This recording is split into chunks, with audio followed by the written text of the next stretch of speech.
All right, today we're talking about how ElevenLabs just passed the $1 billion mark in funding, and what a big deal that is. Right now, ElevenLabs is one of the tools we talk about a lot on this channel because it's one of the best. It's great for dubbing things in AI audio, all that kind of stuff. They just passed $1.1 billion. They got an $80 million round.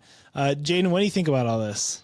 Yeah, this is amazing. I mean, anytime you see one of these, any company reach unicorn status, right, and have $1 billion valuation, it's impressive. So yeah, and pulling in $80 million obviously cements them as a very legit, very big AI company. Now, this doesn't really surprise me because this is the trend that I've really been seeing throughout the last like year and a half. A lot of people are talking about like, oh, like, I've been in like startups and tech for a long time, and people are like, investors and VCs have like dried up as far as like funding companies, and it's like way harder. And like to an extent, that's true. But then they're like, on the flip side, if you're an AI company, it's super easy.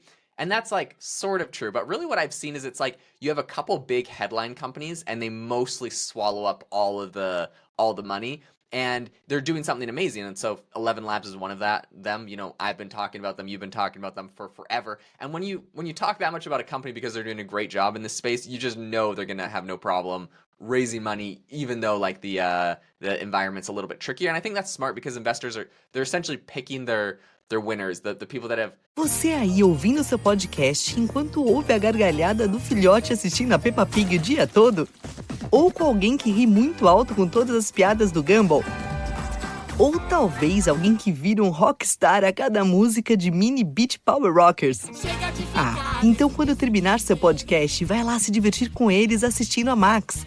Max é o streaming certo para toda a família, com as séries, os filmes e os personagens que têm a ver com todo mundo. Max, muito mais a ver. They're doubling down on the ones that are doing the best, getting the most adoption, having the best product, and ElevenLabs is definitely one of those. So really excited for them on that. Yeah, what surprised me about the article is that it said they just passed 1 million users, which I would have guessed a number way higher than that, honestly, because I've used them a lot already. It's a great software. And it really has a lot of utility, outside of, ChatGPT is really great for text and that sort of thing. But as far as the audio game goes, they're really, like you said, one of the main, if not the main player out there. So, yeah, there was an interesting part of this article. I talked about how they are starting a marketplace for voices as well. What do you think about that, Jaden?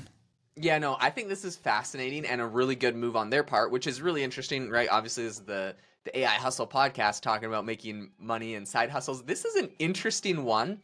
I have a bunch of thoughts on this. So, first of all, anyone that's like, oh, I want to make some extra side money, you go to ElevenLabs, you upload a bunch of voice clips, and all of a sudden you can like make money. You can set the price, they said. So like, I want to charge, I don't know if it's going to be like by the word, like I want to charge $0.01 a word or something, or like $1 for an hour of content generated, or $1 for 10 minutes of content generated. I don't know exactly how the pricing structure is going to go, but you're going to get paid and be able to monetize your own voice.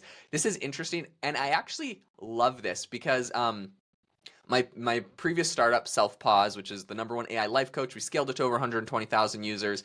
And something that killed me is we had a bunch of amazing voice actors that did like they like made meditations for affirmations, right? So they're reading the affirmations, they got great voices.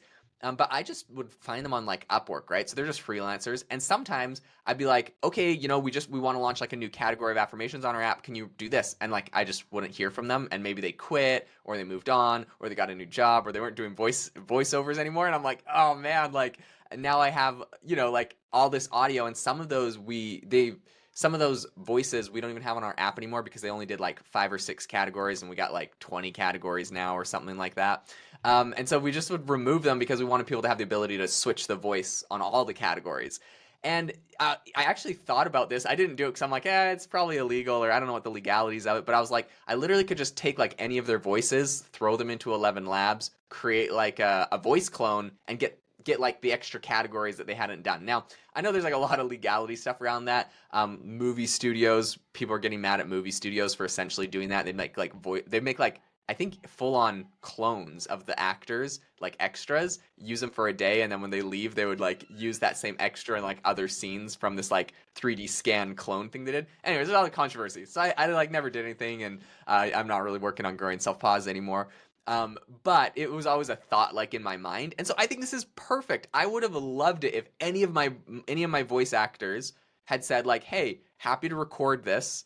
If you need more, it's like X amount. There's a licensing fee, and like you got to pay a little bit of money." And I could have like gotten all the rest of my stuff recorded that I like wanted to. Or I mean, in like the horrible case that someone gets really sick or something bad happens to someone, like you can still have access to that voice. And I think this will be good for actors and musicians and all sorts of people. It's cool. What do you think? Yeah, I mean, I think for voice actors, it's actually a huge opportunity for them to almost turn their job into a passive income stream, because once they get their profile uploaded, people will be able to use their unique voice, and then pay them without them actually having to sit for hours and record, take up studio time and all that kind of stuff.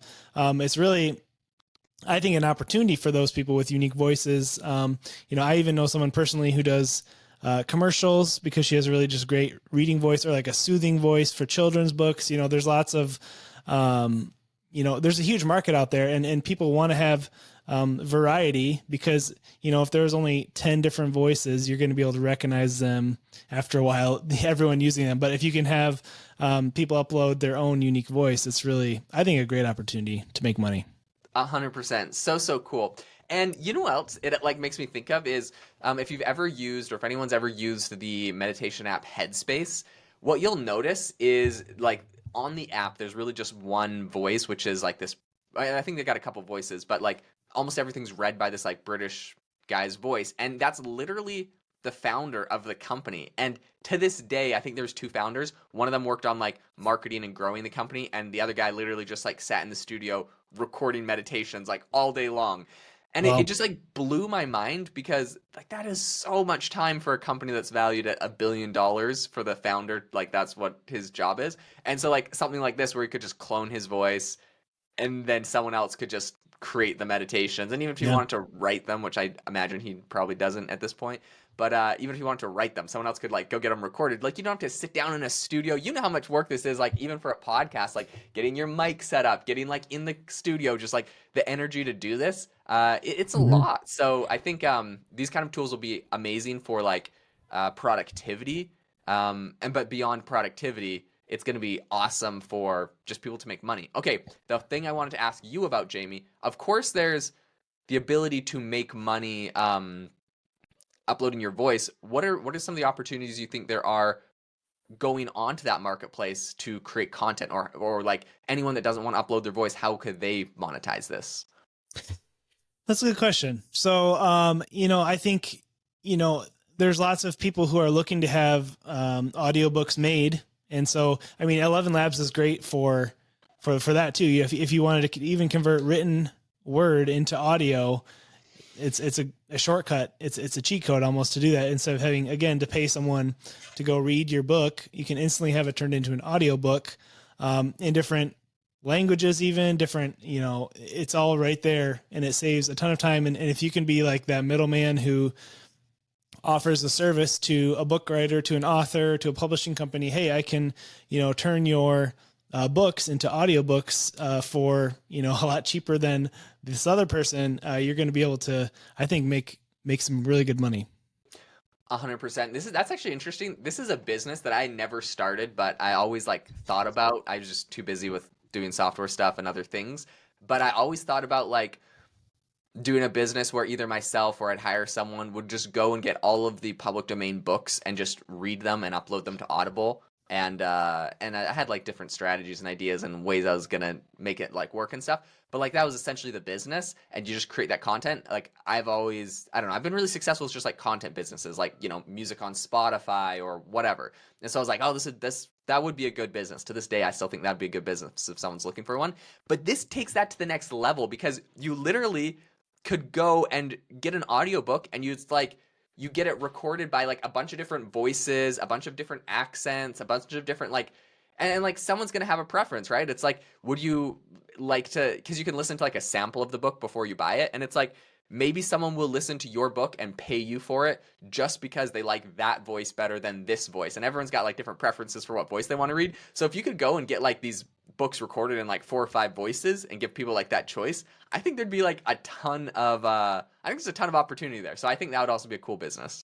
I love that. I love that. Yeah, I didn't think about the public domain. I wonder if like some of those ones you read in school, with those like Of Mice and Men, is that considered public domain now? Because it's or how old? Do you know the rule? Any kind of legality stuff? I'm trying to remember. I think the cutoff is like 19. It's 100 years old, right? So Okay. if I'm not mistaken, so it's like anything from 1924 Okay. or older. I believe that like the Mickey Mouse black and white cartoon just entered the public domain. So That's Disney doesn't have right. the copyright Yeah. on that. There's That's a whole right. thing about it. So yeah, but there's a ton of books that are in the public domain. Or okay, this is just like a freebie. This is my little secret sauce that I was gonna do. And so if people want to do this, they can try this as well. You make book summaries. I think this is genius. I don't always want to read an entire book like I've heard a lot about. It's like sometimes I just want to hear like the summary. I think it's the smartest thing ever, and I don't actually know what the licensing is. I've seen other people do it, so I know it's possible. I don't know what you have to do for licensing or what you have to figure out.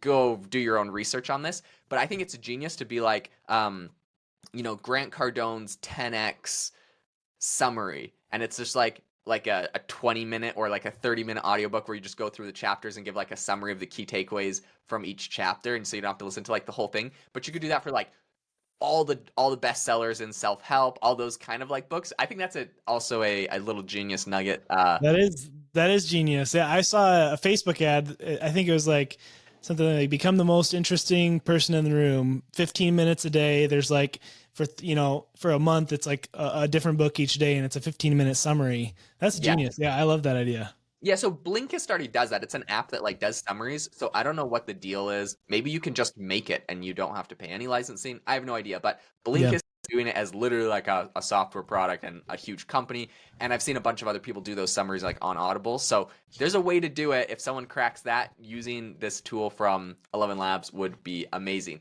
Hey, if you enjoyed the episode today and you thought this was interesting, you got some value out of it, it would mean the world to us if you could leave us a review. We love reading your reviews, and it helps us continue to keep pumping out this content for you. So yeah, if you could take a second to do that, that would be amazing. But we hope that you all have an amazing rest of your day. See you next time.